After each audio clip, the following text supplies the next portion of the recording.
yako haitafanikiwa. Kila silaha zilizoelekezwa ndani ya siku 31 tunachukua moto kutoka kwenye madhabahu ya Mungu, tunapeleka katika ulimwengu wa roho. Piga chia hizo kamera za kipepo, kamera za kichawi zilizoelekezwa, iwe kwenye kampuni, iwe kwenye duka, iwe kwenye biashara, iwe kwa watoto, iwe kwenye afya, iwe kwenye kanisa, iwe eneo lolote. Tunatumia silaha moto. Maana imeandikwa neno la Bwana ni nyundo ivunjao mawe vipande vipande, na kamata nyundo ya Bwana linatawanya katika ulimwengu wa roho. Tawanyika kwa jina la Yesu kila kamera za kipepo zilizoelekezwa kuanzia tarehe 1 leo, ili mambo yangu yawe magumu, ili mambo yasinyoke, ili niwe na bahati mbaya, kwa jina la Yesu. Pigwa achia kwa jina la Yesu. Achia mwezi wangu wa 5 kuanzia tarehe 1 leo kwa jina la Yesu. Kila mapepo yanaleta upinzani kwenye malango ya upenyo, kila maji ya kuzimu waliotamka kanuiza ndani ya mwezi huu wa 5, huo mwezi mbaya kwangu, ninatangaza hatari katika ulimwengu wa roho. Pigwa achia, pigwa achia, pigwa achia, pigwa achia, pigwa achia, pigwa achia, pigwa achia, pigwa achia. Omba kabisa kwa imani, omba kabisa kwa imani. Tarehe 1 ya leo ndio inaamua mwezi wako wa 5. Tarehe 1 ya leo ndio inasimama kwa niaba ya mwezi wa 5. Kadri unavyoanza na tarehe 1 ndivyo mzunguko wako unavyokuwa ndani ya mwezi mzima. Tangaza hali ya hatari katika ulimwengu wa roho ndani ya siku 31. Raosha karaba yenderebe saya rikora baba rakayenderere. Anguka anguka anguka anguka. Hizo kamera za kipepo tunaziangusha. Anguka chini, anguka chini, anguka chini, anguka chini, anguka chini, anguka chini, anguka chini, anguka chini. Oh rababa yekerebe rinda rabasheke rabashandirabo rikayaba baba rikayabasha randa rabaseke rikayabosha rakayanda rababa. Wewe adui iliyesimama ili kunizuia, ili kukamata kamera zako, kukamata TV zako, kukamata vioo, ili kuangalia hatua zangu na mafanikio ndani ya mwezi wa 5, ninapasua hizo kamera, ninapasua hizo kamera zenu, ninapasua darubini zenu kwa jina la Yesu. Pigwa kwa jina la Yesu. Hiyo mikono iliyonyoshwa kwenye mambo yangu mazuri, hiyo mikono iliyonyoshwa kwenye fedha, hiyo mikono iliyonyoshwa kwenye afya, hiyo mikono iliyoelekezwa kwa watoto wangu, hiyo mikono iliyoelekezwa kwenye ndoa yangu, hiyo mikono iliyoelekezwa kwenye maisha yangu, kwenye huduma yangu, kwenye mambo yangu mazuri, vunjika kwa moto. Maana imeandikwa neno la Bwana ni upanga ukatao kuwili. Ninakamata upanga katika ulimwengu wa roho, ninavunja vunja, ninakatakata kila minyololo, kila kamba zilizosimama, zilizowekwa mbele yangu ili kunipinga, kunizuia katika ulimwengu wa roho. Kamata upanga wa Bwana, kamata upanga wa Roho Mtakatifu. Vunjika, vunjika huo upanga, uvunje kila aina ya minyololo, kila aina ya makeleza, kila aina ya mageti katika ulimwengu wa roho. Vunjika, vunjika. Mwezi wangu wa 5 kuanzia tarehe 1 lazima nione ishara, ishara ya wema, ishara ya mafanikio, ishara ya upenyo, ishara ya uwazi, ishara ya mambo kuwa wazi. Pigwa pigwa pigwa. Vunjika kwa moto, vunjika kwa moto, vunjika kwa moto. Fire, fire, fire, fire, fire kwa jina la Yesu. Kila minyololo ivunjike, ivunjike, iliyonifunga miguu yangu, iliyofunga mikono, iliyofunga masikio, iliyofunga ufahamu, kila minyololo ya kipepo vunjika, vunjika, vunjika, vunjika, vunjika, vunjika, vunjika, vunjika. Kila minyololo inaonizuia kwenda viwango vingine, vunjika hiyo minyololo, vunjika, vunjika. Kila minyololo iliyoweka mipaka kunizuia kushika fedha nyingi, pigwa pigwa, pigwa pigwa, pigwa pigwa, pigwa pigwa, pigwa pigwa, pigwa pigwa, pigwa pigwa. Inua sauti yako, inua sauti kwa imani, inua sauti kwa imani, inua sauti kwa imani. Piga hatua, inua sauti yako, toa sauti yako, pata asili ya Roho Mtakatifu. Vunja vunja, vunja vunja, vunja vunja, vunja vunja, vunja vunja. Oh raba yekelebezaya. Piga toko, naomba endelea kuvunja. Kata mawasiliano, haribu kila roho za upinzani, mapepo ya upinzani, vizuizi vya kiroho vinavyozuia mpenyo wako kwa jina la Yesu. Hiyo vizuizi vivunjike, vizuizi vya kiroho vilivyowekwa ili kuzuia hatua zako, ili kuzuia upenyo wako mkubwa. Hivyo vizuizi vivunjike kwa moto. Vunja vunja, piga hatua, kuna vunja kwa jina la Yesu. Ndani ya maombi haya kila kila kizuizi kilichowekwa cha kiroho, kinachozuia upenyo, kinachozuia kupiga hatua, kivunjike kwa moto. Kizuizi chochote kilichoanzia rohoni, kilichoanzia kwenye ulimwengu wa ndoto, kwa jina la Yesu, kila kizuizi kilichoanzia kwenye ulimwengu wa ndoto, kinachozuia, kizuizi, upinzani aina yote ulio rohoni, kwenye ndoto, tunavunja. Piga hatua, kunavunja kwa jina la Yesu. Vunjika kila kizuizi kilichoanzia kwenye ndoto ninazoota, kivunjike kwa jina la Yesu. Kila nguvu mbaya iliyoanzia katika ulimwengu wa roho kwenye ndoto, navunja. Vunjika. Kizuizi chochote kinachozuia hatua zako katika ulimwengu wa roho, kivunjike. Piga hatua, omba kama kichaa kwa jina la Yesu. Omba kama kichaa, piga hatua. Kila kizuizi kinachoshika hatua zako, kivunjike kwa jina la Yesu. Kwenye eneo la uchumi, kwenye eneo la afya, kwenye eneo la maisha, kwenye eneo la familia, kwenye eneo la uchumi, kwenye maeneo yote, vunjika kwa moto. Vunja.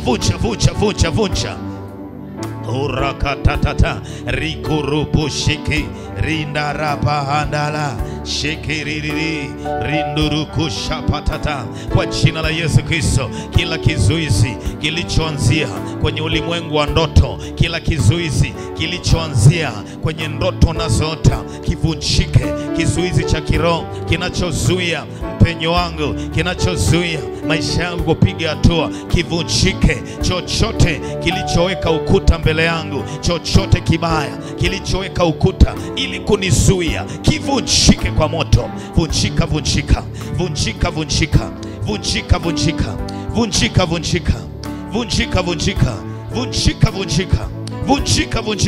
Kwa damu ya Yesu Kristo. Vunjika.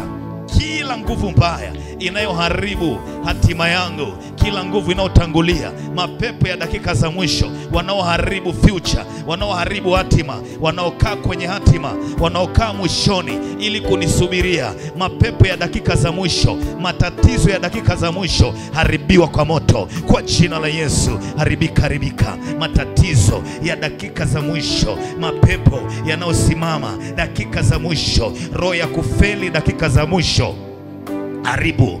Roho ya kuanguka dakika za mwisho, roho ya kufeli dakika za mwisho, angusha kwa jina la Yesu. Mapepo yaliyosimama dakika za mwisho, roho za kuanguka dakika za mwisho, roho zilizosimama mahali pako pa juu, mapepo yanayokaa kwenye eneo lako la juu, kwenye sehemu ya juu, kwenye eneo la juu, kwa jina la Yesu. Roho zinazosimama kuangusha maisha yako dakika za mwisho, hizo roho zianguke kwa jina la Yesu. Mapepo wanaosimama ili kuvuruga dakika za mwisho, pigwa, anguka kwa jina la Yesu Kristo. Ongeza maombi leo, siku ya 11, ongeza maombi kwa jina la Yesu Kristo. Kila nguvu mbaya zinazosimama dakika za mwisho ziharibiwe. Kila nguvu mbaya zinazosimama, wanaotangulia kwenye mahali pangu pa juu dakika za mwisho, haribika kwa jina la Yesu Kristo. Kila nguvu mbaya zinazosimama dakika za mwisho, wanaotangulia eneo langu la juu, maeneo yangu ya juu, maeneo yangu ya mafanikio, dakika za mwisho, haribiwa kwa moto kwa jina la Yesu, kwa damu ya Yesu. Haribu kila nguvu mbaya inayosimama dakika za mwisho ili kukupinga, ziharibiwe kwa moto kwa jina la Yesu Kristo. Urapatalabara. Piga makofi huko naomba. Kumbuka maombi yanaongezeka. Huu ni kama moto unaongezeka.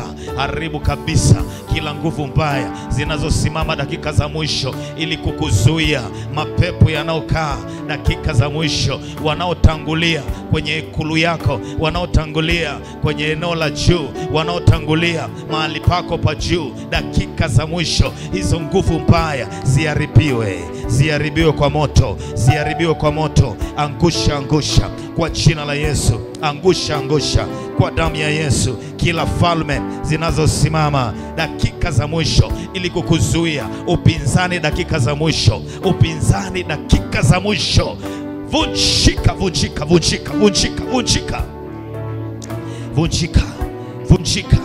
vunjika, vunjika, vunjika, vunjika kwa damu ya Yesu.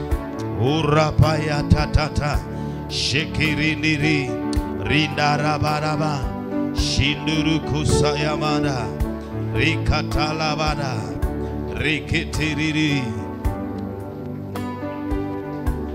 urabahanta. Roho ya vitisho kuanzia kwenye ndoto, kila nguvu inayosogea inayokutisha, falme za kichawi zinazokutisha kwenye ndoto, kwa jina la Yesu, anguko lililoanzia kwenye ndoto tunabatilisha, tunabatilisha hayo mabaya kwa jina la Yesu. Mabaya yote yaliyoanzia kwenye ndoto tunayabatilisha, tunayabatilisha. Kufeli kulikoanzia kwenye ndoto tunabatilisha kwa damu ya Yesu, kwa damu ya Yesu, kwa jina la Yesu. Piga hatua, sema sitaanguka, nitaendelea kuwa imara, ninaimarishwa, hatua zangu zinaimarishwa. Mwaka 2025 hatua zangu zinaimarishwa, sitaanguka, sitafeli, sitaanguka. Dakika za mwisho sitaanguka, hatua zangu zinaimarishwa kwa jina la Yesu. Hatua zangu zinaimarishwa kwa jina la Yesu. Hatua zangu zinaimarishwa kwa jina la Yesu. Hatua zangu zinaimarishwa kwa damu ya Yesu. Piga makofi huko, namshukuru Bwana Yesu. Sema asante Yesu. Jitabirie, tamka ushindi. Mimi ni mkuu, nimeinuliwa zaidi, napenya zaidi, nainuka zaidi, nainuka zaidi, naingia kwenye nafasi nzuri kwa jina la Yesu. Napandishwa mahali pa juu, nasimama mahali pa juu, nasimama mahali pa juu kwa jina la Yesu Kristo. Nasimamishwa mahali pangu pa juu, mahali pa msaada wangu, mahali pa upenyo wangu, mahali pa nafasi yangu nzuri, mahali pa ushindi wangu. Nasimamishwa mahali pa ushindi wangu. Sitaanguka, sitaanguka, sitaanguka, sitaanguka, sitarudi nyuma, sitarudi nyuma. Nainuliwa zaidi katika jina la Yesu. Piga kelele, sema amina ya radi. Gusa watu 5, waambie umeinuliwa. Gusa watu 5, gusa kabisa kwa imani, waambie maisha yako hayatakuwa chini. Sema amina. Biblia inasema Zaburi 18 mstari wa 32, anasema Mungu ndiye anifungaye mshipi wa nguvu. Mungu akufunge kwenye maombi haya, Mungu akufunge mshipi wa nguvu. Mshipi wa nguvu manake nguvu. Sema amina. Unatiwa nguvu ya kwenda spidi. Aliyefungwa mshipi wa nguvu hawezi zuiliwa njiani, hawezi zuiliwa njiani. Elisha alijifunga mshipi, alijikaza viuno. Sema amina. Akampita Ahabu njiani na gari lake. Mungu akufunge mshipi. Biashara yako ifungwe mshipi wa nguvu. Upige mbio, hautazuiliwa kwa jina la Yesu. Sema sitazuiliwa. Ruka juu, sema sitazuiliwa. Anasema naye anaifanya kamili njia yangu, miguu yangu anaifanya kuwa ya kulungu. Sema amina. Na kunisimamisha mahali pangu pa juu. Sema Roho Mtakatifu, nisimamishe mahali pangu pa juu. Hebu ongea kama radi, sema Roho Mtakatifu, nisimamishe mahali pangu pa juu. Nasimama mahali pangu pa juu. Ruka, sema nasimama mahali pangu pa juu kwa jina la. Gusa watu 5, waambie usimamishwe mahali pako pa juu. Ukisimamishwa mahali pako pa juu kwenye ulimwengu wa roho, hakuna mtu wa kukuondoa hapo, hakuna mchawi wa kukuhamisha hapo. Mungu akisha kutangaza akakuketisha katika ulimwengu wa roho mahali pako pa juu, hata wachawi wote wakusanyane milioni hawatakuangusha, hawatakuondoa hapo, hawatakusogeza hapo. Amen. Yakobo alipambana katika ulimwengu wa damu na nyama. Alianza kuomba, akapambana na malaika.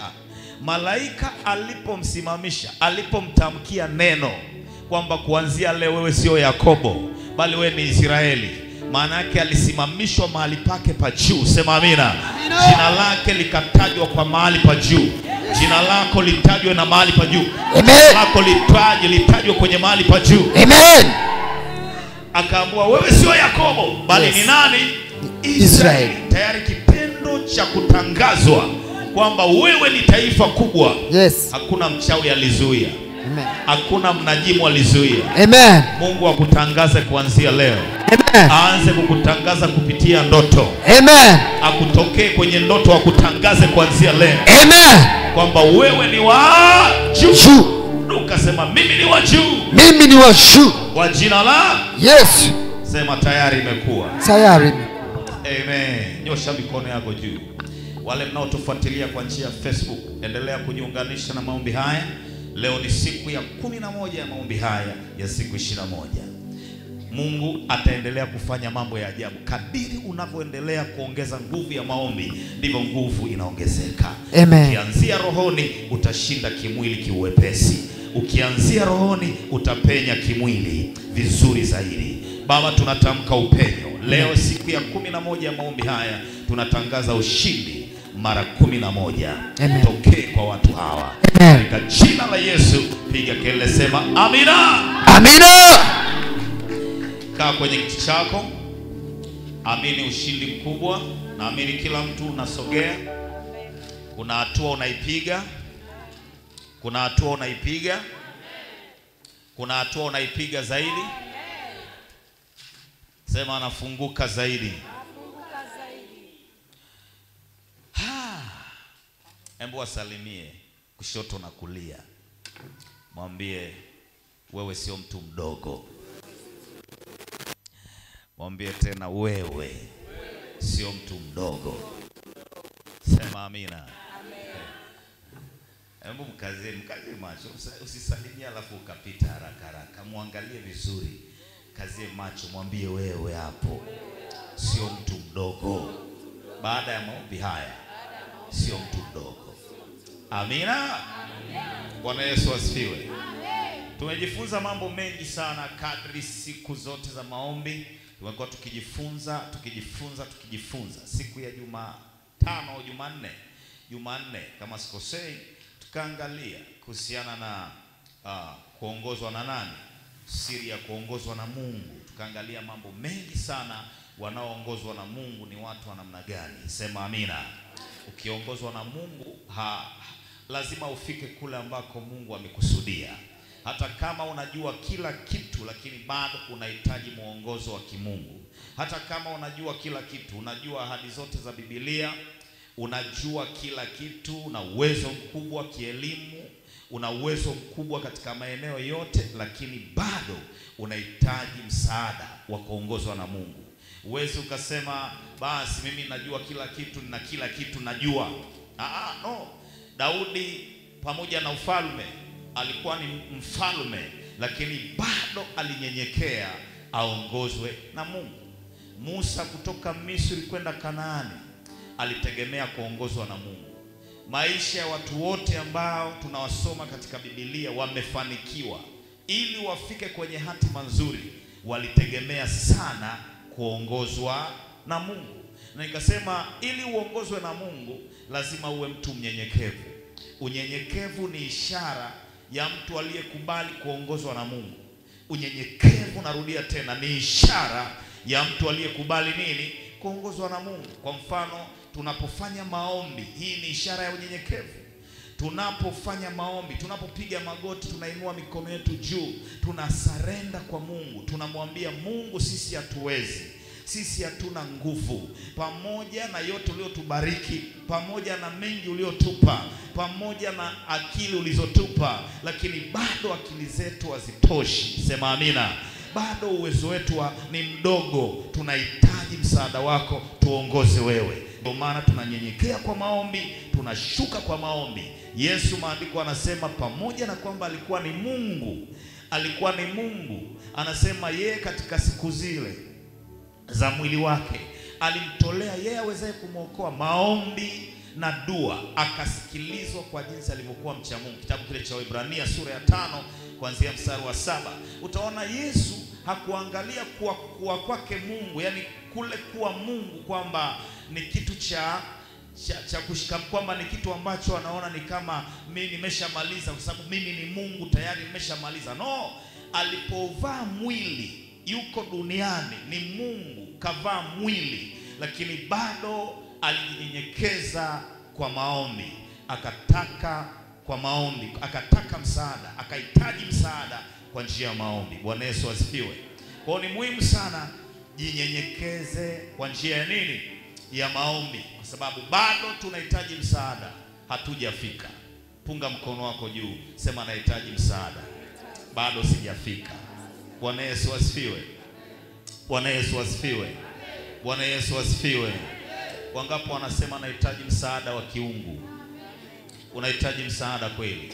Sema Roho Mtakatifu, naomba unisaidie ndani ya maombi haya ya siku 21. Naomba unisaidie. Naomba unisaidie. Ruhusu msaada wako juu ya maisha yangu. Ruhusu msaada wako juu ya maisha yangu. Uniongoze wewe. Nahitaji unishike mkono. Uniongoze wewe. Siwezi bila wewe. Nakuhitaji sana. Unisaidie. Uniongoze. Katika jina la Yesu. Sema amen.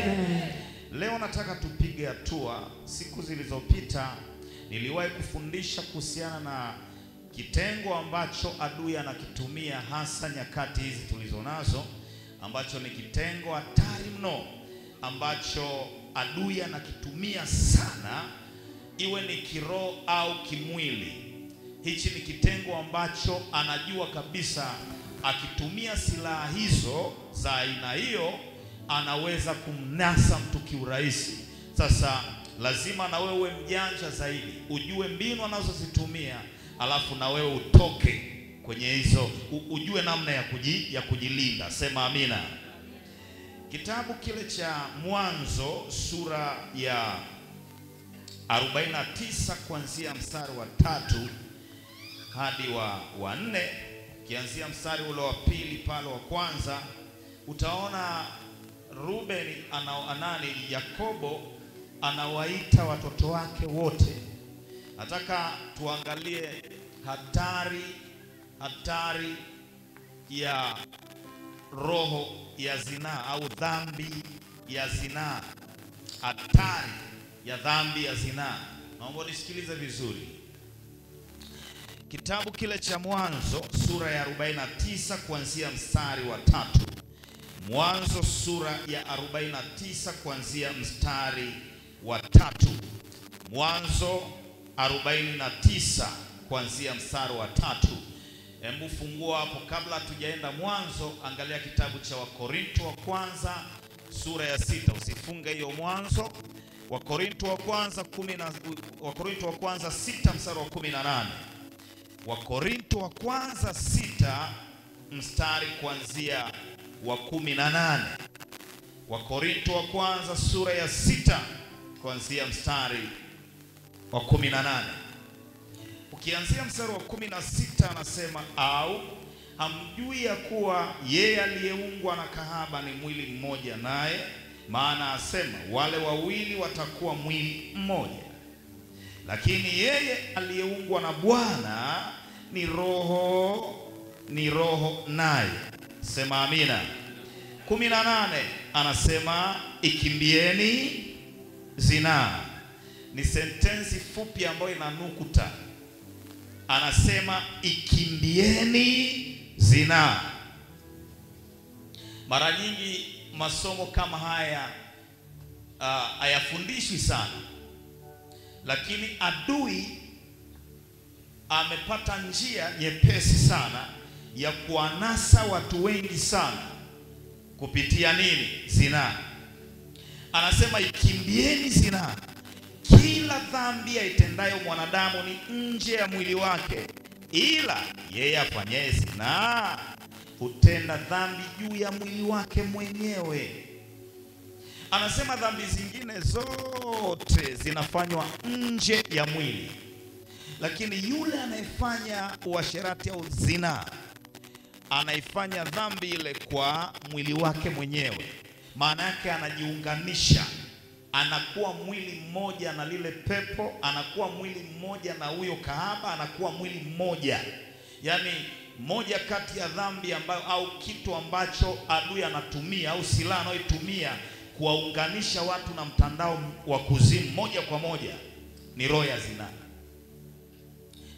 Anaweza kukuunganisha. Tunaposema rudisha nyota, nyota iliyoibiwa, mtandao ambao unatumika kuiba nyota za wapendwa wengi, za watu wengi, ni kupitia roho ya zinaa. Ndio maana moja kati ya dhambi au kitengo ambacho kina ushawishi wa kiwango cha juu sana, hasa nyakati hizi tunazoishi, ni roho ya zinaa. Niliwaambia kitengo ambacho adui anakitumia, kuna vitengo vya aina 3 au 4. Yaani hivi ni vitengo. Chukulia mfano tunaposema maaskari nini, wanajeshi au kitengo cha kijeshi. Kitengo cha kijeshi kimegawanyika. Kuna maaskari wale ambao ni wale ambao ni makomando, askari wale ambao ni kitengo cha kikomando cha juu zaidi. Kuna kitengo cha usalama, kuna kitengo cha polisi, kuna kitengo cha askari wa jeshi, askari wa nini wale, askari wale ambao wanakuwa gerezani, wanalinda kwenye magereza, sema amina, askari gereza na kadhalika. Sasa kitengo ambacho ni kibaya kwa upande wa shetani ni kitengo hichi kinachotumia majini mahaba, ambacho ndio kinatembea katika roho ya zinaa isivyo kawaida. Sasa Biblia inasema dhambi zingine zote mtu anaweza akazifanya nje ya mwili, lakini dhambi ambayo ni mbaya, kitu ambacho kinaweza athiri maisha ya mtu na kushika hatima ya mtu, ni roho ya zinaa. Yule mtu ambaye unakutana naye unafanya uzinzi, unaunganishwa kwa 100% na yeye. Kama yule mtu ana mikosi na balaa, kama yule mtu anatembea sisi kwenye familia yake kuna mapepo ya kila aina, kuna roho ya umaskini iko kwenye ile familia, automatically na wewe umeunganishwa. Huwezi toka kwa sababu ni mwili mmoja, sasa umeshaunganishwa. Kama alikuwa anatembea na laana za aina fulani, laana za kukataliwa, laana unajisi wa mbalimbali, wale watu ambao wanakuwa nao unapita naye, tayari ile laana unaunganishwa, kwa sababu maandiko yanasema mnakuwa mwili mmoja. Angalia madhara ya dhambi hii. Dhambi ya zinaa, cha kwanza, ina hatari mbalimbali hizi zifuatazo. Dhambi ya uasherati na ukahaba wa zinaa inaharibu nchi. Inaharibu nchi. Ninaposema kuharibu nchi, maana yake inaharibu maeneo ambayo yangekuzalia. Mungu anapobariki, anabariki nchi. Eneo lile ambalo Mungu amekubariki ili ufanye vitu ufanikiwe linaitwa nchi. Maandiko anasema Mungu aliziumba mbingu na nchi. Mbingu inatoa kwenye nchi ili tupande tuvune. Nchi ni eneo ambalo ni la baraka zako. Nchi ni ardhi uliyopewa ili kuzalie matunda. Sasa dhambi ya zinaa ndio moja ambayo inaharibu kabisa eneo hilo. Maana mtu anaweza akafanya hicho alichokifanya akahisi amewini, yuko vizuri, lakini nchi yako ya ahadi inaharibiwa. Angalia kitabu cha Walawi sura ya 19 mstari wa 29. Mambo ya Walawi sura ya 19 kuanzia mstari wa 29. Mambo ya Walawi. Nchi na itafsiri kwa mambo mengi. Nchi inaweza kuwa eneo unalofanyia kazi, yani eneo ambalo linakuzalishia. Nchi ni eneo la baraka zako. Nchi inaweza ikawa ni eneo la familia yako. Sema amina. Mambo ya Walawi 19 mstari kuanzia wangapi? Wa 29. Anasemaje pale? Anasema usimnajisi binti yako ili kumfanya awe kahaba.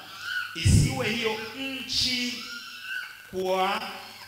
kuandama nini? Ukahaba, na nchi kujawa na uovu mkuu. Sasa angalia, Sodoma na Gomora, chanzo cha kuharibiwa kwa Sodoma, nchi ile kaharibiwa. Maandiko anasema wakati Lutu anaichagua ile Sodoma, ilikuwa kama bustani nzuri, bustani ya Edeni. Sodoma na Gomora ilikuwa ni nchi nzuri kweli kama bustani ya Edeni. Lakini kilichosababisha hasira ya Mungu na Mungu akashuka kaiharibu ni dhambi ya zinaa. Automatically mtu anapofanya zinaa anaiharibu nchi yake. Kila mtu hapa amepewa nchi ya baraka zake. Kila mtu, narudia tena, tuko tofauti mno. Kuna sehemu nyingine ambayo nchi nyingine ni jangwa, yani imelaaniwa. Ni hapa tunaishi, yani wewe mwambie jirani yako una nchi yako katika ulimwengu wa roho. Sema amina. Nchi nyingine ni kama mvua haipo, yani ni jangwa. Yani ni mtu ambaye anafanya kila kitu, akienda kufanya biashara nchi yake imelaaniwa, akifanya kile nchi imeharibiwa. Yani maeneo hayo unagundua anapojaribu vitu vinashindikana, maana yake nini? Nchi yake katika ulimwengu wa roho imeharibiwa. Sasa dalili tu au ishara ya kujua dhambi ya zinaa ni chukizo mno na ni hatari mno ni pale ambako tunaona Sodoma na Gomora iliharibiwa kwa moto. Nini kilimchukiza Mungu? Ni kwa sababu ya ukahaba na hali mbaya wa uasherati ulikuwa unafanyika pale. Ndio Mungu akakasirika, akateketeza kabisa kwa moto. Nchi inaharibika. Nchi, eneo la familia, dhambi ya zinaa inaharibu. Sema nakataa kwa jina la Yesu. Dhambi ya zinaa inafanyaje? Inatia giza. Inatia giza. Ayubu 29:24 mstari wa 15 utasoma mwenyewe. Mtu anapofanya tu, anapounganishwa na hiyo kahaba, anapounganishwa, unapofanya tendo la aina hiyo, unakuwa giza. Katika ulimwengu roho unapigwa giza. Hata kama tunaanza kuomba, ni mpaka tushughulike kwanza na hicho kilichosababisha giza. Dhambi ya zinaa au uasherati inamuondoa mtu katika baraka zake. Tuangalie kitabu sasa cha Mwanzo sura ya 49 kuanzia mstari wa 2 pale. Mwanzo wa 49 kuanzia anzia wa 3 kabisa pale. Mwanzo wa 49 kuanzia mstari wa 3. Mwanzo sura ya 49 kuanzia mstari wa 3. Reubeni, mzaliwa wangu wa kwanza, nguvu zangu na malimbuko ya uwezo wako. Umewapita wengine kwa ukuu na kwa nguvu. Angalia Rubeni alivyokuwa na baraka za ajabu. Umewapita wengine kwa nini? Kwa ukuu na kwa nguvu. Umeruka mpaka kama maji, basi usiwe na ukuu. Rubeni anaanza na baraka. Anaanza na yani baba yake anamuonyesha vile ambavyo alivyokuwa na nafasi ya juu, kwa sababu yeye ni mtoto wa kwanza. Anamuonyesha kwamba wewe kwanza una ukuu, lakini isitoshe wewe ni mtu mkubwa, ni mtu ambaye umewapita wengine wote, una nafasi yote kubwa ya baraka.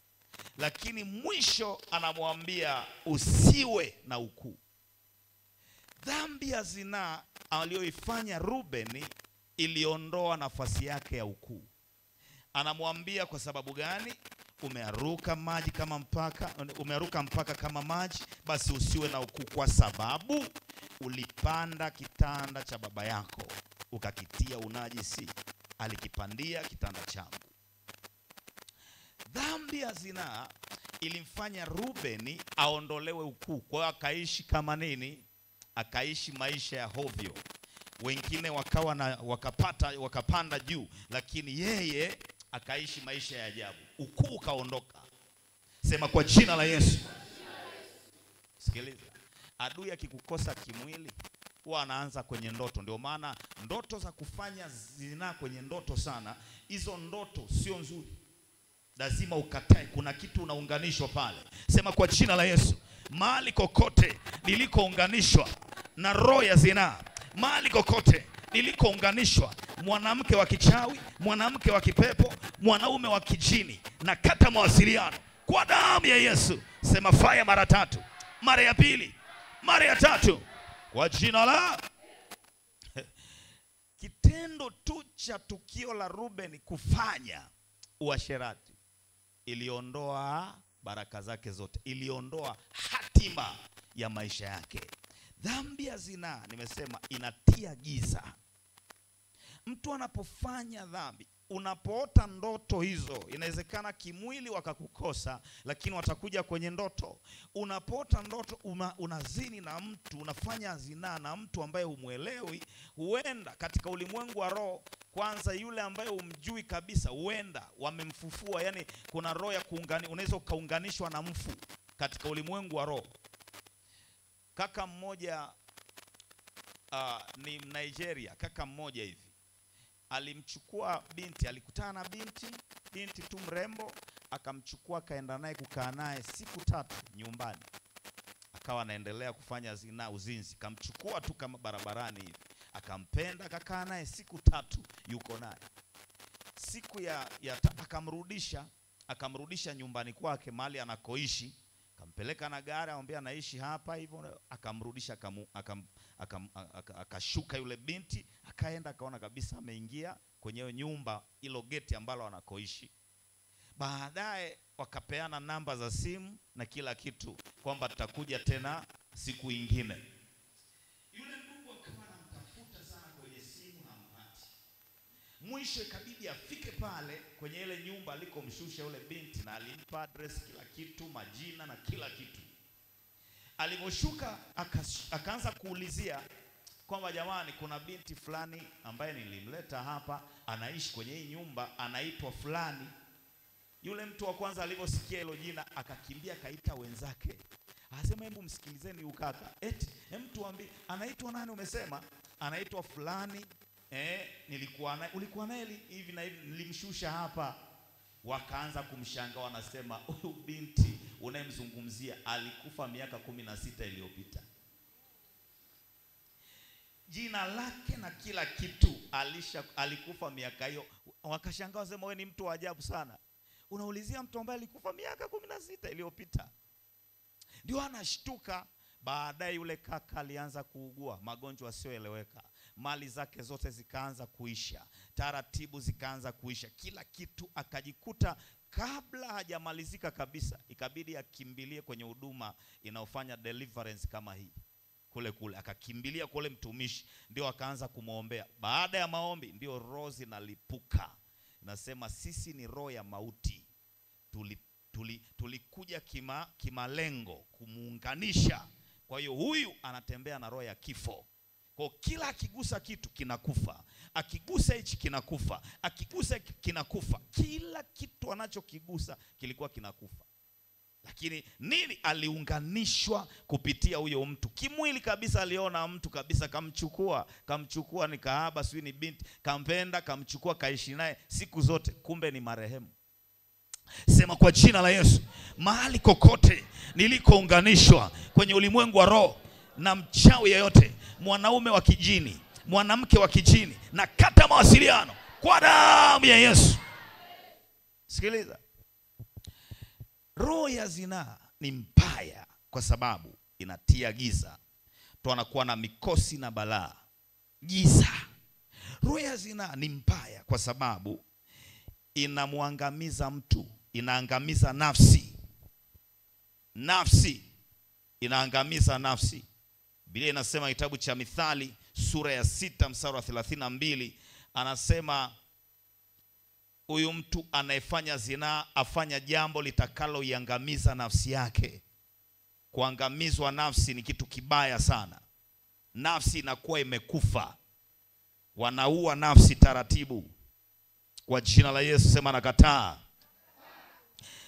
6:32, mtu azinie na mwanamke hana akili kabisa, afanya jambo litakalo muangamiza nafsi yake. Angalia hapo, anasema afanya jambo litakalo muangamiza nafsi yake. Angalia pia kitabu cha Mithali cha Mhubiri Mhubiri sura ya 7. Mhubiri mbele kidogo tu pale. Mhubiri 7 kuanzia mstari wa 26 pale. Mhubiri 7, sema kwa jina la Yesu, kila nguvu mbaya iliyoshikilia nafsi yangu achia kwa moto. Sema fire mara 3, mara ya pili, mara ya 3 kwa jina la.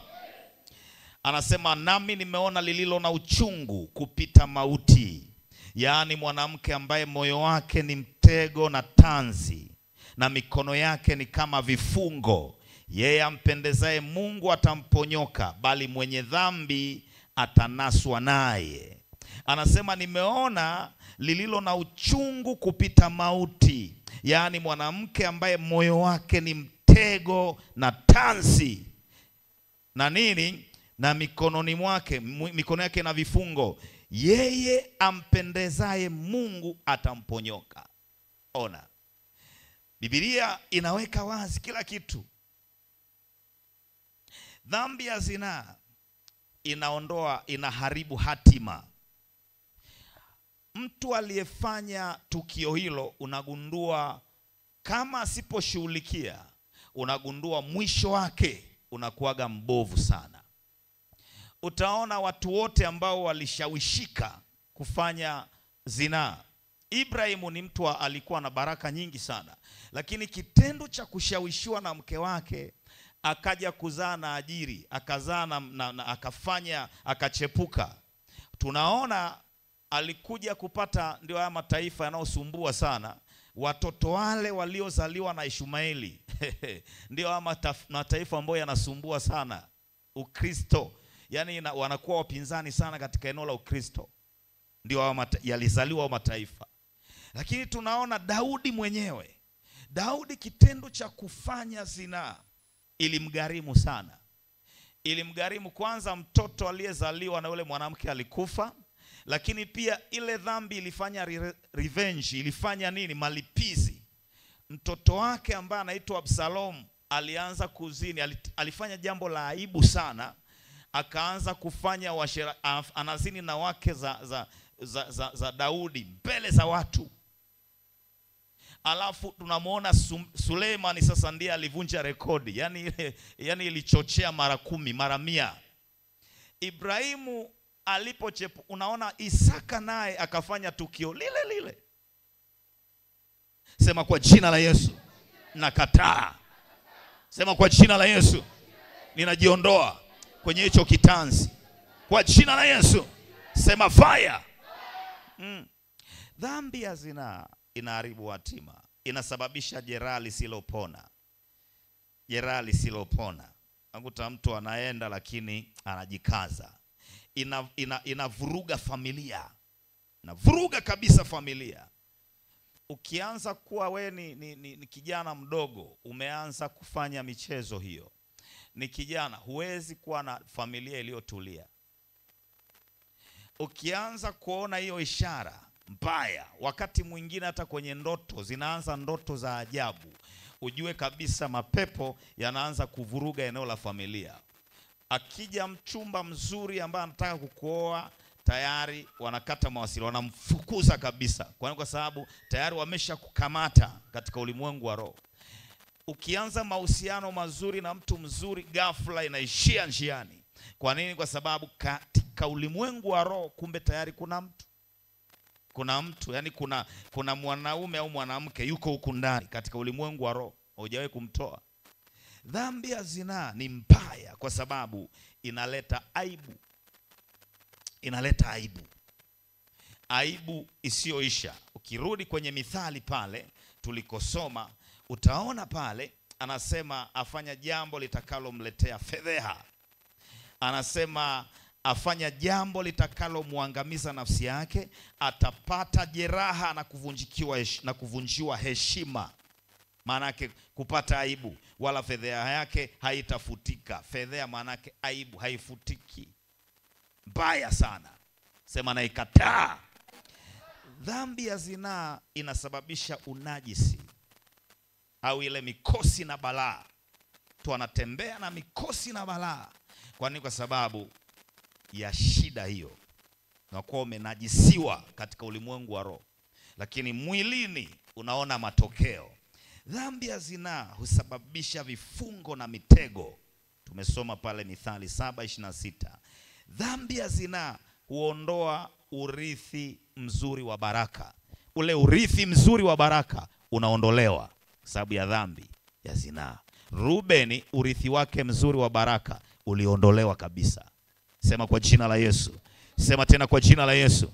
Kila nguvu inaonifuatilia kupitia majini ya baharini, majini mahaba, na kata mawasiliano kwa damu ya Yesu. Sikiliza. Adui akikukosa kimwili, atakufuata kiroho. Ndio maana ukianza kufuatilia watu wengi wanaota ndoto za ajabu.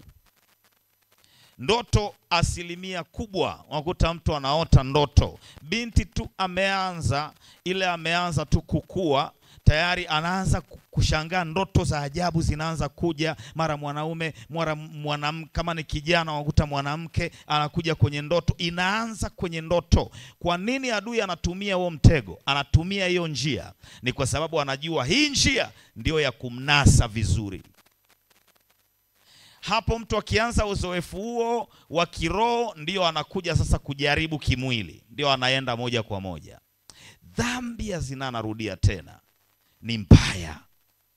Majini mahaba, roho ya majini mahaba, kitengo hichi cha majini mahaba ni kitengo kamili sana ambacho kina uwezo wa kusababisha uharibifu mkubwa mpaka kwa watu wakuu. Kitabu kile cha Ufunuo 17 kuanzia mstari wa 5, utaona pale kuanzia nikianzia mstari wa 4, anasema na mwanamke yule alikuwa amevikwa nguo ya rangi ya zambarau na nyekundu, amepambwa kwa dhahabu na kito cha thamani na lulu, na alikuwa na kikombe cha dhahabu mkononi mwake kilichojawa na machukizo na machafu ya uasherati wake, na katika kipaji cha uso wake alikuwa na jina limeandikwa la siri. Sema jina la siri. Limeandikwaje? Babeli mkuu, mama wa makahaba na machukizo ya nchi. Mama wa makahaba na machukizo ya nchi. Kitengo hiki cha mapepo majini mahaba, huyu ni malkia, anayesimamia hichi kitengo ni malkia wa bahari, ambaye huyu sasa ni mama, anaitwa mama wa makahaba. Ukiona watu wanabadilika, wanakuwa mashoga, wanajiuza barabarani, kitengo hiki ndicho kinafanya kazi kubadilisha, kugeuza ulimwengu. Ukiendelea kule mbele utaona huyu alilewa, anasema nikamwona yule mwanamke amelewa kwa damu ya watakatifu na kwa damu ya mashahidi na wa Yesu Kristo na kadhalika. Utaona alizini mpaka na wafalme, ambaye wafalme wa nchi, angalia mstari wa 2 pale, mstari wa 2 17:2, ambaye wafalme wa nchi wamezini naye na wakuu katika nchi wamelevya kwa mvinyo ya uasherati wake. Unaona mpaka wafalme. Hii ni mtandao ambao unakamata kote. Mtu tu akiwa na nyota. Angalia Yusufu alivyokuwa na nyota Misri. Yusufu alivyoingia Misri, alikuwa na nyota ya ajabu. Tayari mshangazi, sema amina, sema fire. Tayari yule mama akaanza kunyemelea ile nyota ikamate. Kama Yusufu angejiachilia, habari ya uwaziri ingeishia, ndoto zake zingeishia mahali fulani. Ndoto za Yusufu zingefutwa kabisa kupitia ule mwanamke. Sema kwa jina la Yesu. Tikisa kichwa, sema kwa jina la Yesu. Kila nguvu mbaya, kila roho mbaya inaofuatilia majini mahaba, majini ya baharini, wanaofuatilia kwenye maisha yangu, wanaoshika nafsi yangu, pigwa kwa jina la Yesu. Anguka kwa jina la Yesu. Waka moto kwa jina la Yesu. Iwe mnakuja kiroho, iwe mnakuja kwenye ndoto, na kata mawasiliano, na kata mawasiliano, na kata mawasiliano, na kata mawasiliano, kata mawasiliano, kata mawasiliano, kata mawasiliano kwa jina la Yesu Kristo. Kila nguvu mbaya, mwanamke wa kichawi, mwanamke wa majini, mwanamke wa majini, mwanaume wa majini, unaikuja kwenye ndoto, unaikuja kwa njia ya ndoto ili kuniunganisha katika ulimwengu wa roho, na kata mawasiliano, hautaniona kwa jina la Yesu Kristo. Lipuka moto kwa jina la Yesu. Imeandikwa, mwili wangu ni hekalu la Bwana, na waka moto. Nafsi yangu ni moto, mwili wangu ni moto, nafsi yangu ni moto, mwili wangu ni moto, damu yangu ni moto, maeneo yote ni moto kwa jina la Yesu, kwa damu ya Yesu. Kila nguvu mbaya inaonifuatilia kwa njia ya ndoto, maadui wanaokuja kwa njia ya ndoto, maajenti wa kuzimu wanaokuja kwa njia ya ndoto, na kata mawasiliano, haribika, haribika. Waiba nyota wa kichawi wanaotumia mwanamume wa kichawi, mwanamume wa kichawi, mwanamke wa kichawi, kwa jina la Yesu, na kata mawasiliano, haribika kwa moto kwa jina la Yesu. Haribiwa kwa jina la Yesu. Mwanamke wa kichawi, kila majini, kila majini ya baharini, majini mahaba wanaokuja kwa njia ya ndoto, ulimwengu wa roho, kata mawasiliano, haribika.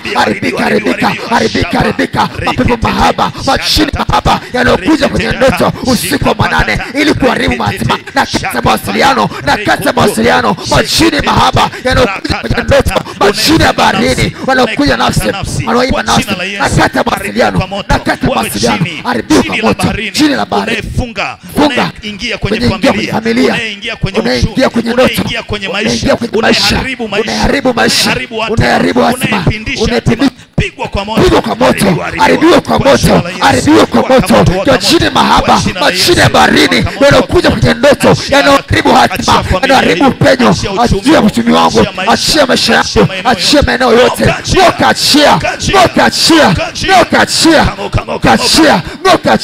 achia maisha, achia uchumi. Majini mahaba yanayokuja kwenye ndoto yanaharibu hatima yangu, achia maisha yangu, achia uchumi wangu, achia nafsi yangu, mahali popote wanaponitafuta usiku.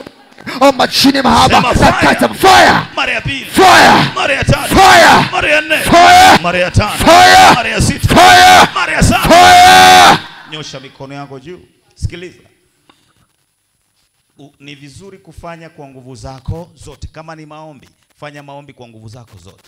Sema amina. Hakuna kitu kibaya kama kuunganishwa kwenye ulimwengu wa roho kwa njia hiyo. Maandiko yanasema mambo mengine yote hufanyika nje ya mwili, lakini hiyo, imagine umeokoka lakini unashangaa kwenye ndoto, unashangaa mwanamke wa kipepo anakuja, mwanaume wa kipepo anakuja, alafu unashangaa umeamka, unaanza kupata nini? Mtu anaamka kwenye ndoto anajisikia vibaya, anajisikia hana amani. Maana yake kuna kitu kimefanyika tayari, kuna kitu ambacho umeingiziwa, umefanyiwa bila wewe kujua.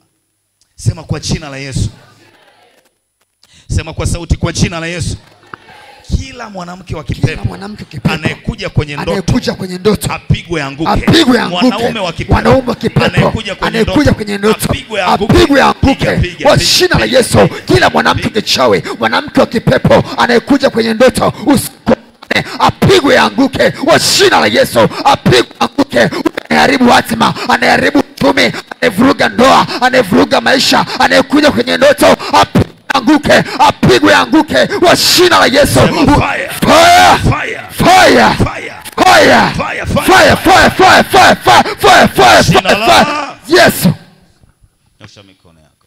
Baba, tunatangaza tena ndani ya maombi haya ya siku 21, chochote kibaya, nguvu mbaya, silaha mbaya anayotumia adui kwa kupitia watu wa kipepo, majini ya baharini, kwa jina la Yesu na kata mawasiliano.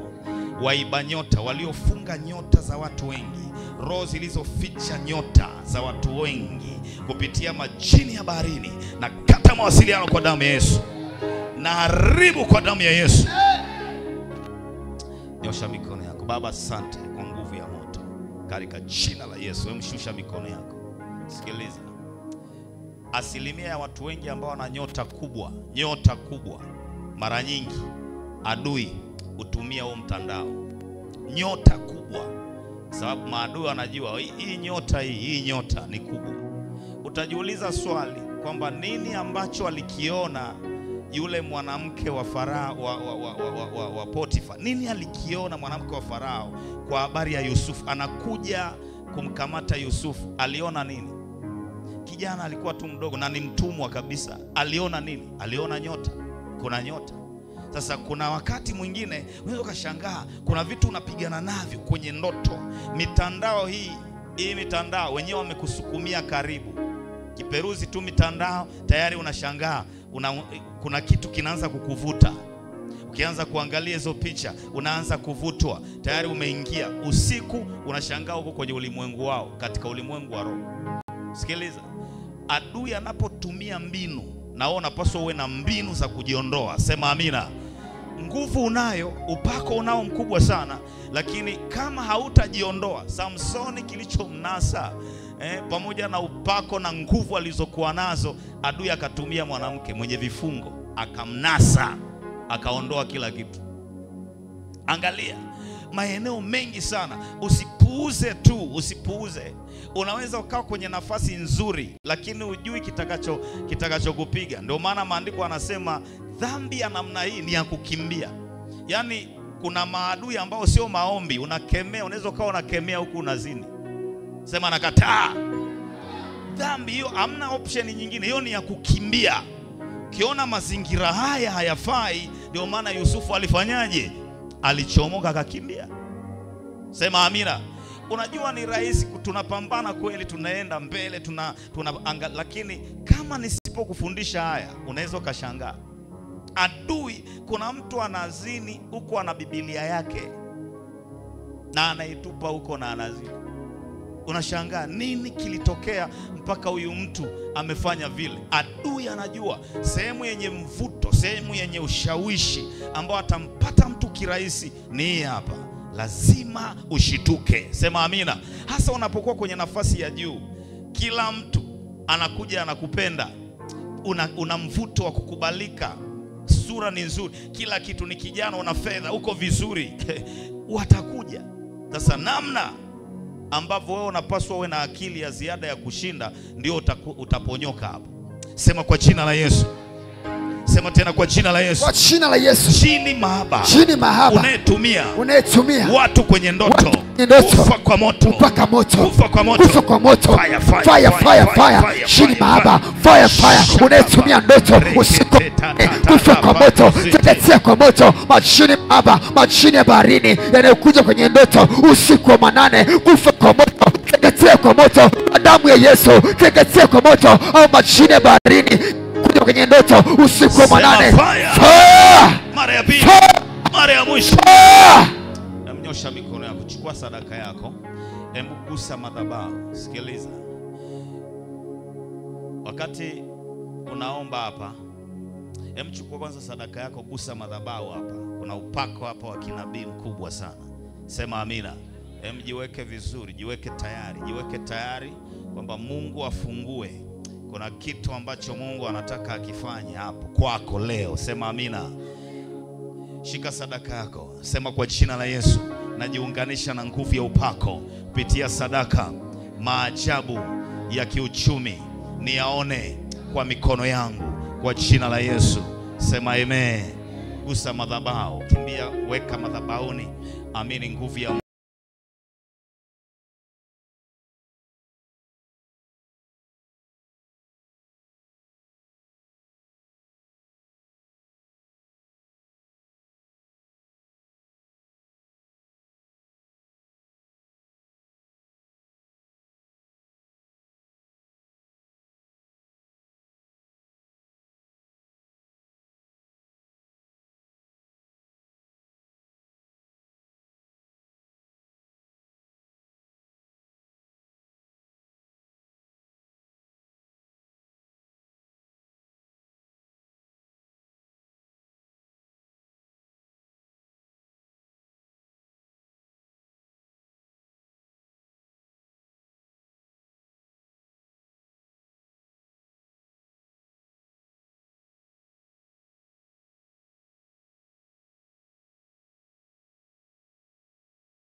anakuja ananiambia, jamani, Mungu ni mwema sana. Haijaisha hata miezi mitatu anakuja na gari. Mungu amemuinua. Maajabu. Akaanza kufanya vitu vikubwa, akaanza kufanikiwa. Watu aliokuwa anawahudumia wanamletea yani wanapenda namna anavyowahudumia, wanakuja tu wanamwambia asante. Ile kumletea asante, wanakuja na vitu vizuri. Jamaa kainuka akawa mtu mkubwa sana. Sema amina. Sikiliza, wewe ni mtu mkubwa, sio mdogo. Mwambie jirani, wewe ni mtu mkubwa sana. Ila kuna kitu kinafanyika kwenye ulimwengu wa roho, hujui. Sema kuanzia leo nakata mawasiliano.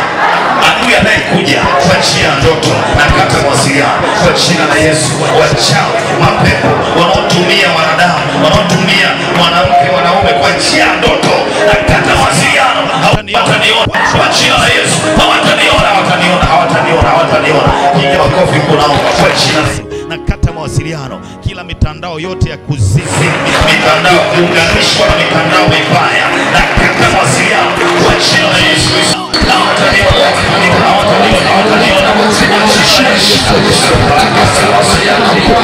Wanaponiunganisha usiku manane kwenye ndoto au majini mahaba, mapepo ya baharini, nakata mawasiliano, nakata mawasiliano kwa jina la Yesu. Nakata mawasiliano mahali popote wanaponiunganisha majini mahaba usiku manane kwenye ndoto, nakata mawasiliano. Najiondoa kwenye tageti zao, najiondoa kwenye vituko vyao, najiondoa kwa jina la Yesu. Nakata mawasiliano, nakata mawasiliano mahali popote wanaponiunganisha usiku manane, wanaponiunganisha kule kazini, wanaondoa watu wao, nakata mawasiliano kwa jina la Yesu. Nakata mawasiliano, najiondoa kwenye binokula zao, najiondoa kwenye kamera zao, kwenye darubini zao, mahali popote wanaponiunganisha usiku manane, nakata mawasiliano na hiyo nguvu ya majini mahaba inaonipindisha hatima yangu, inaopindisha baraka zangu. Nakata mawasiliano, nakata mawasiliano na kila nguvu na kila roho ya majini mahaba, nakata mawasiliano, nakata mawasiliano. Nguvu yoyote inayokontrol fahamu, nguvu yoyote inayokontrol akili yangu, majini mahaba, mapepo ya baharini, nakata mawasiliano, nakata mawasiliano, nakata mawasiliano mahali popote wanaponiunganisha usiku wa manane kwenye ndoto, nakata mawasiliano, nakata mawasiliano, nakata mawasiliano, nakata mawasiliano, nakata mawasiliano mahali popote wanaponiunganisha usiku wa manane kwenye ndoto, wanaokuja kwenye ndoto, nakata mawasiliano, nakata mawasiliano. Jina la Yesu Kristo. Namshika ile karatasi yako uliyoandika. Kama unayo, nyosha juu. Sema, Bwana Yesu. Bwana Yesu. Ninaomba unifungulie milango ya majibu kupitia maombi haya kwa jina la Yesu. Inua sauti, omba kabidi, Bwana Yesu, naomba Bwana nifungulie Bwana milango ya majibu, nifungulie Bwana milango ya majibu kwenye maombi haya, nifungulie Bwana, nifungulie Bwana milango ya majibu. Jibu Bwana ombi la kwanza, fungulia mlango. Ombi la pili Bwana ukajibu Bwana. Ombi la tatu, fungulia Bwana maombi haya ukayajibu Bwana. Fungulia Bwana ombi la tatu, fungulia Bwana ukajibu Bwana. Ombi la nne, fungulia mlango. Ombi la tano, fungulia mlango ukajibu Bwana. Ukajibu ombi la sita, ukajibu ombi la saba, ukajibu Bwana maombi haya Bwana ukayajibu. Baba ukafungulie, ukajibu Bwana, ukajibu Bwana, ukajibu Bwana, ukajibu Bwana, ukajibu Bwana, ukajibu Bwana, ukajibu Bwana, ukajibu Bwana. Amen. Nyosha juu. Baba, tunatamka na wale wanaotufuatilia kwa njia ya Facebook waliotuma maombi yao, Baba tunatamka upenyo, natamka neema, ushindi, natamka baraka, natamka malaika anayefungulia majibu, anayeleta majibu kwenye ombi la kwanza, akuletee majibu kwa jina la Yesu. Amen. Kila upinzani unaozuia ombi la kwanza, la pili, la tatu, la nne, uvunjike kwa damu ya Yesu. Amen. Upinzani wa kichao unaozuia maombi yako, ombi la kwanza mpaka la saba, uvunjike kwa damu ya Yesu. Amen. Baba, tunatangaza wale malaika wa majibu waanze kuleta majibu. Amen. Pokea majibu ya maombi yako. Amen. Pokea neema ya majibu ya maombi yako. Amen. Katika jina la Yesu Kristo. Piga kelele, sema amen. Amen. Shukuru Bwana Yesu, mshukuru Bwana Yesu, inua sauti. Shukuru Bwana Yesu. Asante kwa neema yako, asante kwa nguvu yako, asante Bwana kwa kuwa tunakushukuru Bwana. Tunakushukuru kwa maombi haya. Asante Yesu kwa kuwa unayejibu, umejibu maombi katika jina la Yesu. Sema amen. Amen. Yesu makofi mengi. Wewe ambaye hauna ile karatasi ya maombi, haleluya. Hii karatasi maalum hii utapewa maelekezo, utaona kiongozi akupe maelekezo upate hiyo karatasi ili uwe na kuja nayo. Bwana Yesu akubariki sana. Nyosha mikono yako juu sasa. Nataka utakuwa unapita, unakuja hapa. Lakini nataka wewe ambaye uko serious, unatamani Mungu akufungue. Leo ni siku ya kambi ya kufunga na kufunguliwa. Sema amina. Amina. Alhamisi. Haleluya. Amen. Kuanzia makao makuu kule Mwanza, maombi yanaendelea. Sema amina. Na sisi tumekuwa na maombi haya siku zote, siku 20 na ngapi? Tuko kwenye muendelezo siku 11 ya leo, na ni maombi ya siku 21. Bwana Yesu asifiwe. Lazima kitu kitokee. Kuna kitu chochote, kifungo cha aina yoyote, iwe kinatumia njia yoyote ile niliyofundisha au nyingine yoyote, nataka uamini nguvu ya Mungu. Uongeze imani yako ndani ya maombi haya. Uongeze nini? Uongeze imani yako. Sema imani yangu inaongezeka. Imani yangu inaongezeka. Sema amina. Amina. Kutoka 11. Leo maombi ya siku ya 11. Na hii kutoka 10 na ngapi? 11. Maandiko yanasema Bwana Mungu akamwambia Musa, liko pigo moja bado nitakalolileta juu ya Farao na juu ya Misri, baadaye atawapa ninyi ruhusa. Pigo moja la mwisho. Sema amina. Leo Mungu apige pigo la mwisho. Amen. Kwenye maombi haya leo ikiwa siku ya 11, yes. Mungu apige pigo la mwisho, aondoe hao maadui zako. Amen. Sema pigo la mwisho liwaangukie maadui. Pigo la mwisho liwaangukie maadui. Sema fire mara 3. Fire! Fire! Mara ya 3. Fire! Kwa jina la Yes. Sasa anza kujiandaa. Nataka wakati unakuja hapa unaamini nguvu ya Mungu. Wangapi wanaamini kuna kitu kitatokea, aidha nikikutia mafuta haya, mafuta ya Israeli? Sema amina. Unaamini nguvu ya Mungu. Biblia inasema kwa kutiwa mafuta nira ilifanyaje? Nira ilivunjika, iliharibika. Isaya ngapi? 8:7-28 pale. Anasema kwa kutiwa mafuta 28:27 nira ilivunjika. Sema amina. Amina. Sasa kaa vizuri. Nyosha mikono yako juu. Sema Roho Mtakatifu, Roho Mtakatifu, ninaomba unifungue kabisa. Leo unifungue kabisa.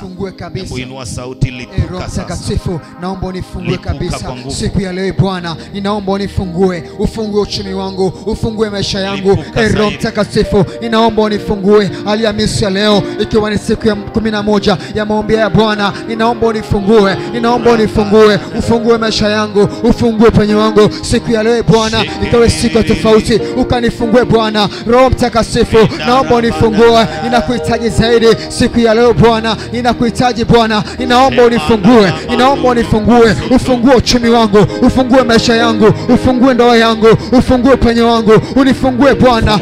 Roho Mtakatifu, ufungue mikono yangu, unifungue Bwana. Ufungue mikono yangu, ninaomba unifungue. Roho Mtakatifu, ninakuhitaji zaidi siku ya leo Bwana. Ninakuhitaji Bwana, ninakuhitaji zaidi. Ufungue uchumi wangu, ufungue mikono yangu, ninakuhitaji zaidi. Kila pando zikatike, kila kifungo kwenye mikono yangu kikatike, kila kamba kwenye ufahamu wangu ufunguke, ufahamu wangu ufunguke, kila kifungo kwenye ufahamu, kila giza litoweke, kila nguvu inayoshikilia mikono, kila kifungo kikatike kwenye mikono yangu, kila nguvu yote iliyokaa kwenye mikono iniachie kwa jina la Yesu. Kila nguvu yote inayofanya kazi kwenye mikono yangu, nguvu ya madeni inayoshikilia mikono yangu iachiliwe kwa jina la Yesu. Uchumi wangu ufunguke, upenyo wangu uachiliwe kwa jina la Yesu. Siku ya leo mafuta ni moto, mikono yangu ikafunguke kwa jina la Yesu. Kwa damu ya Yesu mikono yangu ifunguke kwa jina la Yesu. Jina la Yesu Kristo. Sogea mbele. Nyosha mikono yako juu. Kimbia kabisa, twende spidi. Baba, tunaamuru wale malaika wanaofungua, malaika wanaogusa, malaika wanaoponya, malaika usikae usibanane na mtu, kaa kabisa kwa nafasi kabisa. Malaika wanaofungua kwenye madhabahu hii wafungue. Inua sauti yako, endelea kuomba.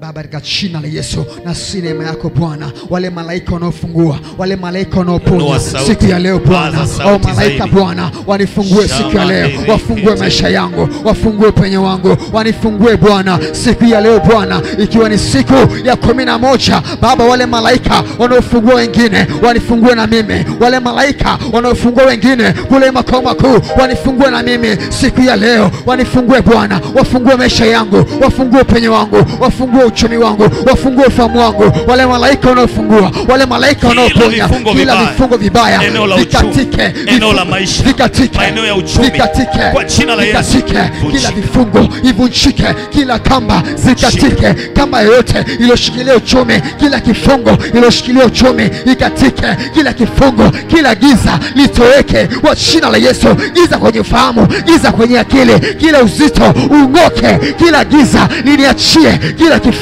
kwenye uchumi wangu, kila kifungo kilichoshikilia mikono yangu kitoweke, kikatike, kila giza kwenye ufahamu, giza kwenye akili ling'oke kwa damu ya Yesu. Kila giza lolote, giza la kichawi, giza la kuzimu, usiku wa manane, ilo giza litoweke, ilo giza liniachie kwa damu ya Yesu. Kila nguvu yote iliyokaa kwenye mikono ikatike, kila nguvu yote iliyoshikilia mikono, kila nguvu yote iliyokamata mikono yangu, kamba zozote za kichawi iliyoshikilia mikono zikatike kwa damu ya Yesu. Kila kamba iliyoshikilia mikono, kila kamba za kichawi iliyoshikilia uchumi wangu zikatike, kila kamba iliyoshikilia hatua zangu zikatike, hizo kamba za kuzimu, kila kifungo cha muda mrefu kikatike kwa damu ya Yesu. Kila kifungo cha muda mrefu kikatike, achia mikono, achia upenyo, achia uchumi kwa damu ya Yesu. Kila nguvu yote inayofanya kazi kwa siri kwenye mikono yangu ikatike,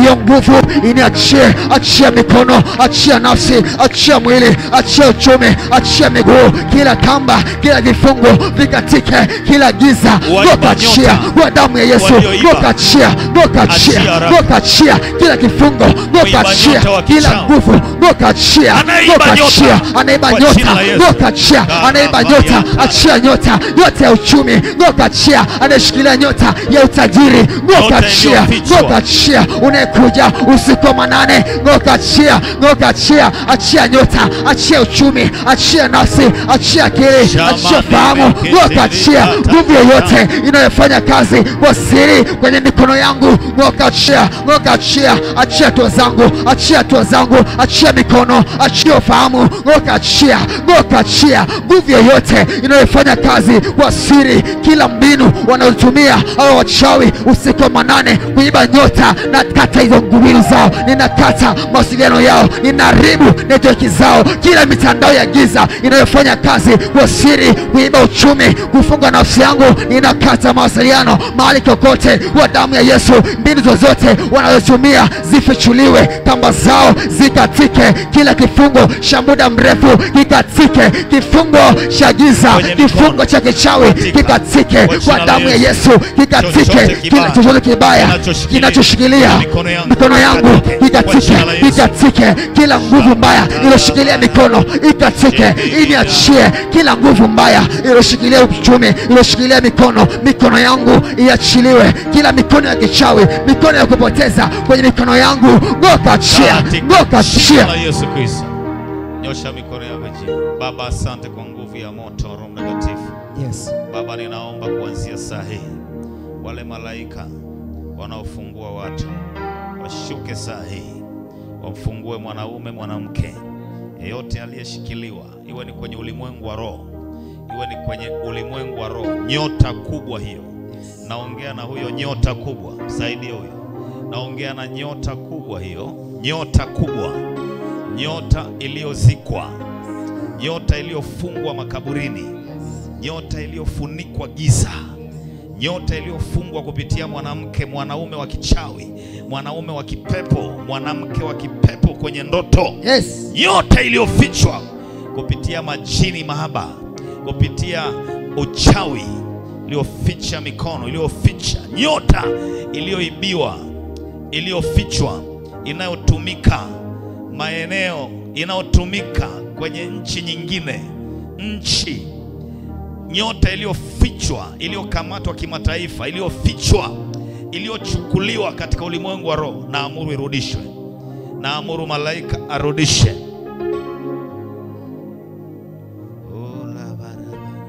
Ninaamuru moto upite hapo kwa jina la Yesu Kristo.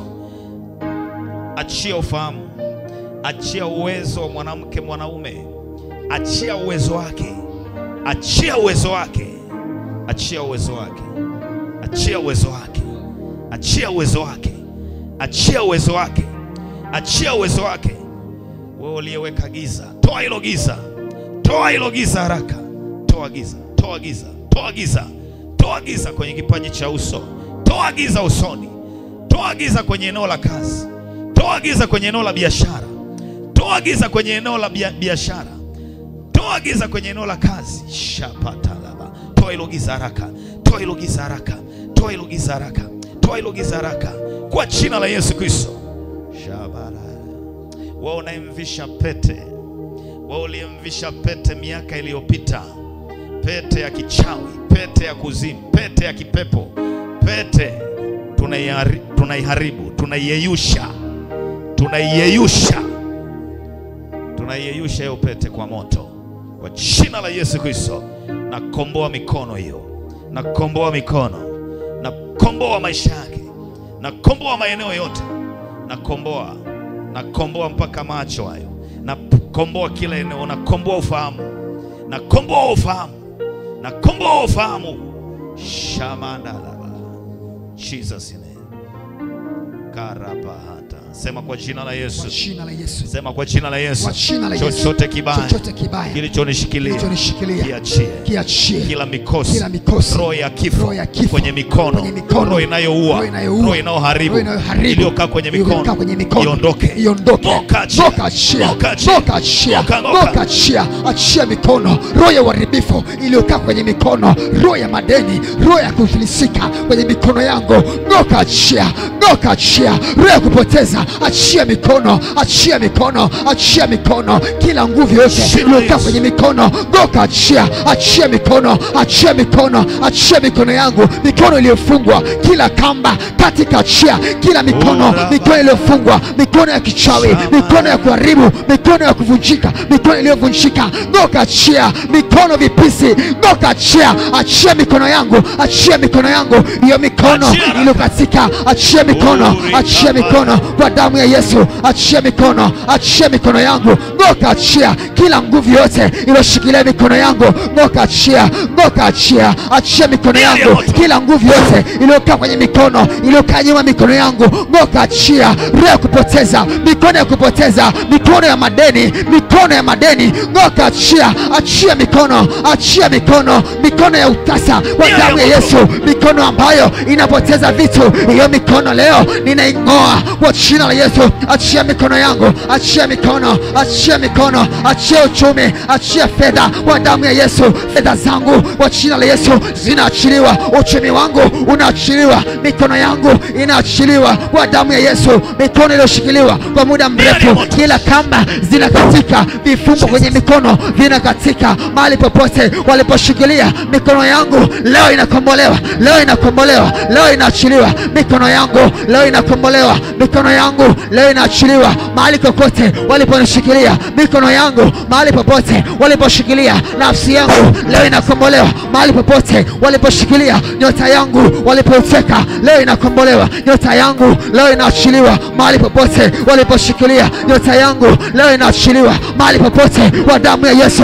walipoteka nafsi yangu, mikono yangu iliposhikiliwa inaachiliwa, inaachiliwa, inaachiliwa, inaachiliwa, inaachiliwa, inaachiliwa. Mikono yangu inaachiliwa, nafsi yangu inaachiliwa. Mahali popote damu ya Yesu waliposhikilia, mikono yangu inaachiliwa, nafsi yangu inakombolewa, hatua zangu zinaachiliwa, upenyo wangu unaachiliwa. Mahali kokote waliponishikilia kwa muda mrefu, leo nawaponyoka, leo ninaondoka. Waliponishikilia kwa muda mrefu, waliposhikilia nafsi yangu kwa muda mrefu, leo ninaachiliwa, leo ninafunguliwa, upenyo wangu leo unaachiliwa, nafsi yangu leo inakombolewa. Mahali popote waliposhikilia nafsi yangu, waliposhikilia upenyo wangu, wa jina la Yesu, wa damu ya Yesu, ninaachiliwa, nafsi yangu inaachiliwa, mikono yangu inaachiliwa. Hiyo mikono ya kupoteza leo, hizo kamba zinakatika, hivyo vifungo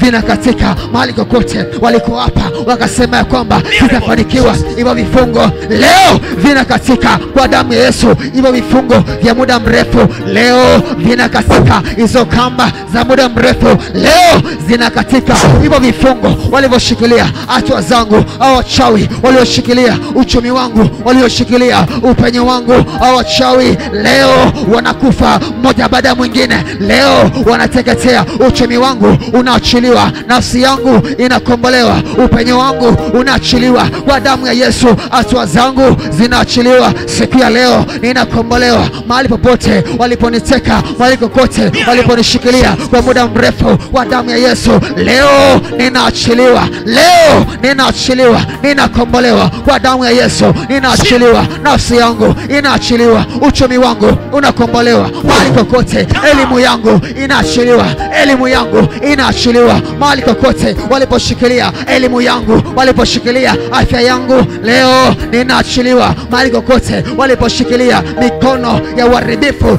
inatoweka, hiyo mikono ya madeni leo inatoweka, hiyo mikono ya kupoteza leo inavunjika kwa damu ya Yesu. Kila kamba za muda mrefu, kila vifungo vya muda mrefu, yes, fire, fire, fire, fire, fire, fire, fire.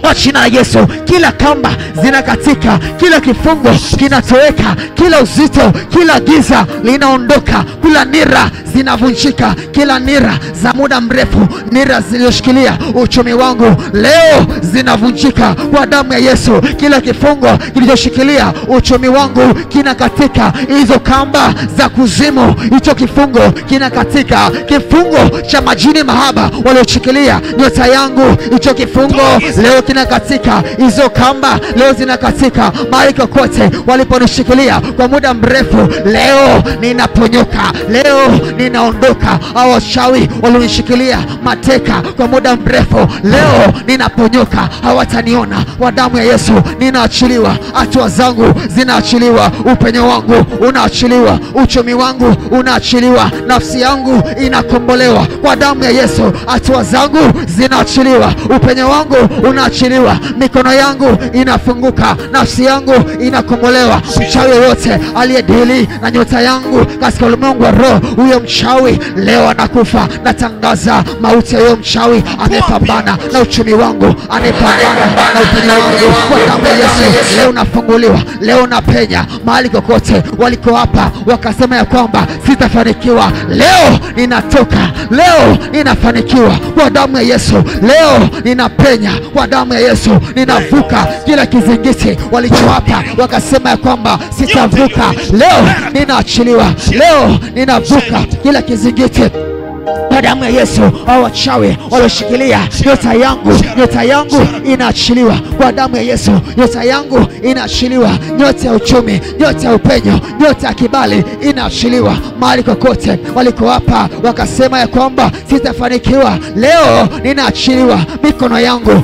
inafunguka, upenyo wangu inafunguka, upenyo wangu unaachiliwa. Kila giza la kichawi linatoweka, kila giza la kuzimu leo linatoweka kwa damu ya Yesu. Kila kifungo, kila kamba inakatika. Kila mapando yanang'oka kwa jina la Yesu. Mapando ya usiku manane yanang'oka kwa damu ya Yesu. Kila vifungo vinakatika. Kila mapando, kila sumu za kichawi zinang'oka kwa damu ya Yesu. Kila mapando, kila sumu kwenye tumbo langu, kwenye tumbo la uzazi, hizo sumu zinang'oka, zinatoweka kwa damu ya Yesu. Zinatapikwa kila sumu za kichawi, kila mapando ya usiku manane, hayo mapando yanang'oka, hayo mapando yanang'oka kwa damu ya Yesu. Hivyo vyakula kwenye ndoto vinatapikwa kwa damu ya Yesu. Vyakula vya usiku manane vinatapikwa kwa damu ya Yesu. Kila nguvu yoyote inayofanya kazi katika ulimwengu roho, hiyo nguvu inaniachia. Hiyo nguvu ya kichawi inaniachia. Nyota yangu inaachiliwa, upenyo wangu unaachiliwa, elimu yangu inaachiliwa, maisha yangu yanaachiliwa, uchumi wangu unaachiliwa. Mahali kokote walikonifunga kwa muda mrefu ninaachiliwa.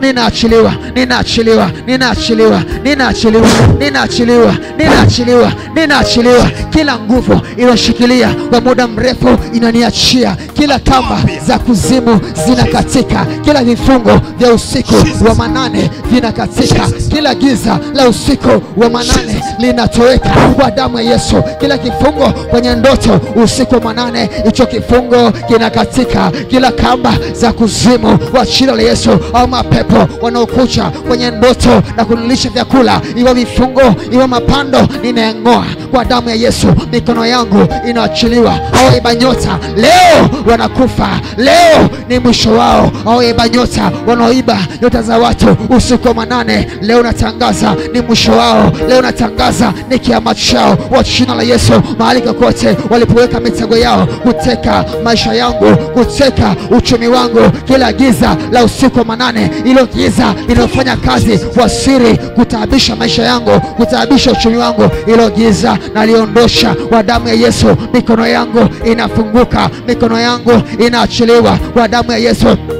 Hatua zangu zinaachiliwa, upenyo wangu unaachiliwa kwa damu ya Yesu. Mikono yangu inafunguka kwa damu ya Yesu. Mahali kokote walikoapa wakasema ya kwamba sitafanikiwa, wakaapa ya kwamba sitapenya, leo kupitia mafuta haya mikono inafunguka, uchumi unaachiliwa, vifungo vinakatika, kamba zinatoweka kwa damu ya Yesu. Giza linaondoka kwa damu ya Yesu. Kila kifungo cha muda mrefu leo kinakatika kwa damu ya Yesu. Kila nguvu yoyote inayofanya kazi kwa siri kwenye mikono yangu, hiyo giza, hiyo vifungo vinakatika. Kila nguvu iliyoshikilia mikono, kila nguvu iliyoshikilia biashara kwa damu ya Yesu, ilo giza kwenye biashara linatoweka. Ilo giza kwenye ufahamu kwa jina la Yesu, au walioshikilia ufahamu wangu wakashikilia, hiyo nyota ya ubunifu inaachiliwa kwa damu ya Yesu. Ile nyota ya ubunifu inaachiliwa kwenye ufahamu wangu. Kila giza linatoweka. Mapepo yaliyoshikilia, au mapepo au wachawi waliowapa wakasema ya kwamba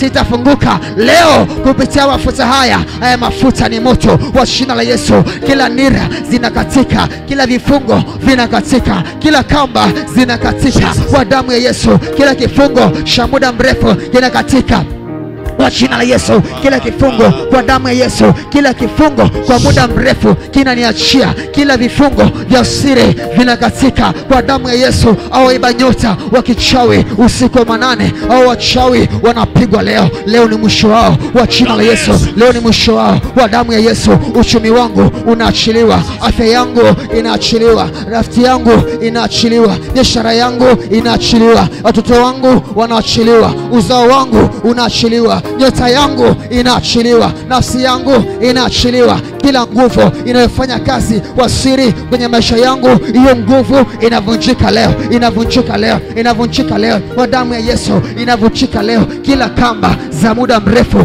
zinakatika, kila kifungo kwa jina la Yesu kinakatika, kila kamba kwa damu ya Yesu inakatika kwa jina la Yesu. Kristo.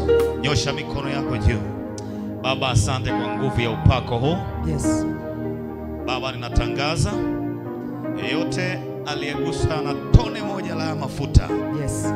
nira zote, maeneo yote, Yes. zikatike kwa jina la Yesu. Amen.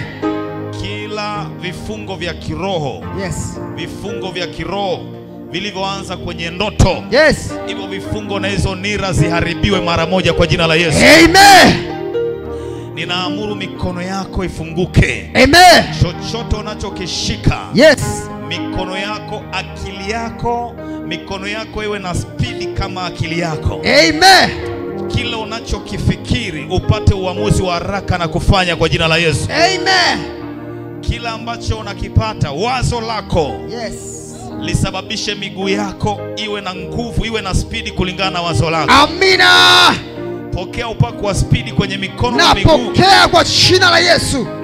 Upewe nguvu ya kuwa na spidi kulingana na vile unavyowaza kwa jina la Yesu. Napokea kwa jina la Yesu. Kile kitu kizuri, roho ya kudelay, roho ya kuahirisha mambo mazuri, roho ya kuganda, roho ya bumbuazi, tunaingoa kwa jina la Yesu. Amen. Upokee upako, majibu yanapokuja. Yes. Upewe nguvu ya kiufunuo haraka kwa jina la Yesu. Amina. Uende kwa spidi na ufanikiwe kwa spidi kwa Amen. roho ya konokono, kufanikiwa polepole, tunakataa kwa jina la Yesu. Amina. Uende kwa spidi kwa jina la Yesu. Amen. Urudi hapa na ushuhuda Jumapili kesho. Amina, amina. Urudi hapa na ushuhuda kwa jina la Yesu. Napokea kwa jina la Yesu. Ukasema narudi na ushuhuda. Narudi na ushuhuda kwa jina la Yesu. Chochote ambacho kilikushikilia kwa miaka mingi, Yes, kimevunjika kwa sekunde kwa jina la Yesu. Amen. Chochote kibaya ambacho kilikufunga kwa miaka mingi, Yes, kimeharibiwa kwa sekunde moja kwa jina la Yesu. Amen. Sema tayari. Tayari. Sema tena tayari mara 3. Tayari. Tayari. Tayari. Yesu. Sema amina. Amina. Ukitoka hapa sema amina. Amen.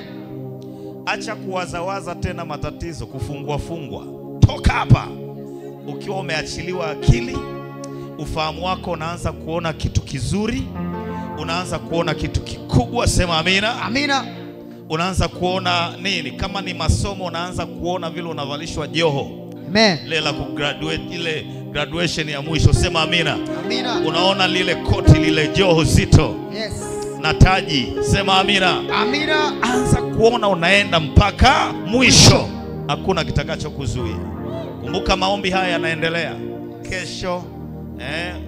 Kesho Ijumaa, sema amina. Amina. Tunaendeleza. Na kesho tutakuwa Jumamosi utakuwa huko nyumbani online. Sema amina. Amen. Utaendelea kujiandaa kwa ajili ya Jumapili, lakini kesho hebu jitahidi, umechochea leo, njoo kesho. Amen. Alafu tunaendelea online Jumamosi, Jumapili ndio ile ndio kituo, yani tunakuja kwenye kituo cha maajabu. Sema amina. Amina. Yani kituo cha 14 hicho cha maajabu. Alafu tukitoka hiyo Jumapili, ile wiki ya mwisho kuanzia Jumatatu, itakuwa ni mwendo wa kuchimbua, mwendo wa kufukua. Amen. Mwendo wa kuchimbua. Amen. Masaa yote, na ikiwezekana hiyo itoe usiku. Nitakupa ratiba nzuri za deliverance. Sema amina. Amina. Kuchimbua mtu mmoja mpaka tunamaliza Jumapili. Sema amina. Amina. Wangapi wanahisi kuna kitu kinaongezeka kwenye maombi haya? Kumbuka, hata kama uko bize kiasi gani, ikifika saa 11, saa 11:30, akisha unawasha data yako, unaendelea unafuatilia. Hata kama uko umeenda na anakuombea Mungu asikupe dharura, yani usipate dharura ya kusafiri. Sema amina. Mpaka tumalize haya maombi. Amen. Sema inawezekana. Inawezekana. Jitahidi sana, njoo hudhuria. Lakini pia ukiwa umebanwa sana, basi hakikisha kwamba unafungua unafuatilia. Hata kama uko ofisini, unafuatilia maombi online, unaendelea kuomba, na nguvu ya Mungu itazidi kuongezeka. Bwana Yesu akubariki sana. Sema asante Yesu. Asante Yesu. Wewe ambao unaguswa kutoa, sema amina. Unasema mimi bado iliotoa bado nataka niweke double. Sema amina. Amen. Kuna vitu vingi tunahitaji pia